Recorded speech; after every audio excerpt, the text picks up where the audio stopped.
Hey everybody, thanks for jumping in here. My name's John Pashada and we're talking about hacking music methodology. So it's a little cold here in Nashville today, so I've got my Hoth battle gear on. I hope you're staying warm where you are.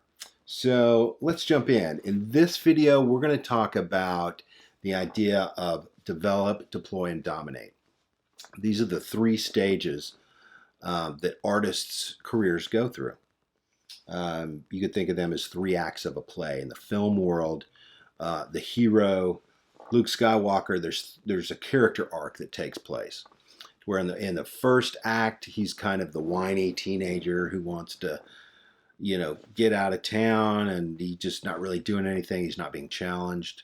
That's kind of the first act. And the second act is, okay, he leaves home and he gets his nose bloodied. He meets a mentor and he realizes, holy crud, this is going to use me. This is going to use all of me. This is hard. You're going to meet some battles and win some. In the third act, the hero becomes formidable. He's able to win those battles. He's got a team around him. He's able to take those challenges on in a way that is really an adventure. And that's kind of what we're doing here with, the first act, the second act, and the third act. This is how we think about career development. In that first act, the developing tier, the bottom of the triangle, this is kind of like storming the beach at Normandy. You got a lot of artists. Most of them are going to get shot up and turned into hamburger. Hate to say it, but that's the way the world works. Those that survive that kind of graduate into the deploying tier, the middle tier. And those that survive that graduate into the dominating tier. Those are the thoroughbreds. So let's look at each of these. The developing tier artists. This is kind of that first 5 to 7 years that an artist is figuring out their songs, figuring out their show, figuring out what they're about, kind of what they want to be about, and set their brand in motion. Maybe they've done a couple records. They've made those embarrassing first records. They're proud of them, but they don't want to. They know they can beat those first couple records. So that's kind of happening down there at the bottom of the tier. They're making all their mistakes there. Soon, many of those artists will graduate into the deploying tier. This is kind of that where they're putting some points on the board. They're driving revenue. They're having some success. They're not content with where they are, but they're seeing some momentum build. Maybe they've done 100 shows and done a handful of syncs. They're becoming a thing. Maybe they're working with a label and management. They're not making baby mistakes. They're making real world, hopefully, successes. And then a few of those artists will graduate into that dominating tier. These are the thoroughbreds. I promise you, I'm not giving you an Illuminati symbol of any kind here.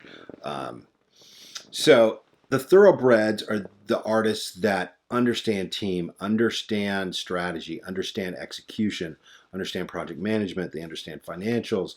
They understand their brand. They understand creative, recording, all the 16 parts of the things we talked about in the artist audit.